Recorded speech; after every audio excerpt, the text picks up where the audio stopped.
நம்ம 3 பேரும் போலாமா? படத்தை பாடுறா. டேய் நீ வரியாடா?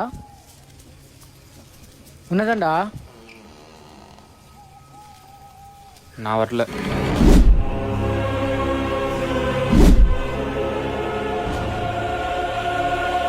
இதுக்கே இப்படி பயப்படுறானுங்க. சி,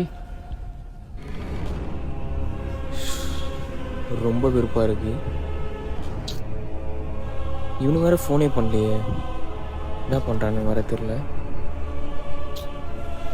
இல்லை நேற்று விக்கி சொன்ன மாதிரி டிமாண்டி காலனியே போயிடலாமா? ஃபஸ்ட்டு கால் பண்ணி வரானுங்களான்னு கேட்போம்.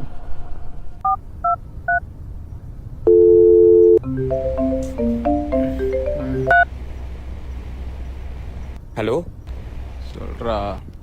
நேற்று விக்கி டிமாண்டி போகலான்னு சொன்னானே, என்ன போகலாமா? ம்,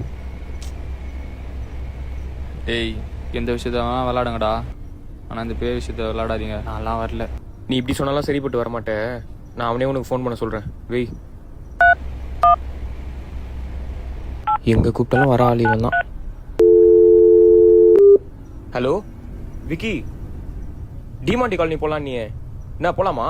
டேய் நீயும் போ தேவையில்ல, நானும் போல, நம்ம யாரும் போ தேவையில்ல, சொல்றத புரிஞ்சுக்கோ. டேய் நேற்று நீ தான்டா போகலான்னு. அவன் வரலன்னுலாம் யோசிக்காத, நீ கூப்பிட்டா அவன். டேய் நான் சொல்றது உனக்கு புரியலையா? ஏன்டா சொல்றது கேட்க மாட்ற? ஹலோ, ஏன்டா பதட்டமா பேசுற? டேய் நான் உனக்கு டேய் ஹலோ விக்கி, சொன்னா கேளுடா. டேய் ஃபர்ஸ்ட் ஏன்டா நீ இப்படி பேசுற?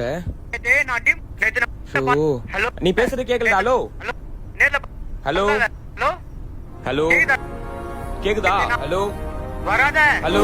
மசூதி வாசல்ல அரண்டோடும் பெருஞ்சாத்தா தேவாலயத்து என்னடா திமிரி வரும் தீப்பற நியூஸ்? இன்றைய முக்கிய செய்திகள். நேற்றிரவு டிமாண்டி காலனி வீட்டினர்கள் மர்ம நபர் ஒருவர் இறந்து கிடந்துள்ளார். விசாரித்து பார்த்ததில் அவர் பெயர் விக்கி என்றும் அவர் மயிலாப்பூரை சேர்ந்தவர் என்றும் போலீசார் கண்டறிந்துள்ளனர்.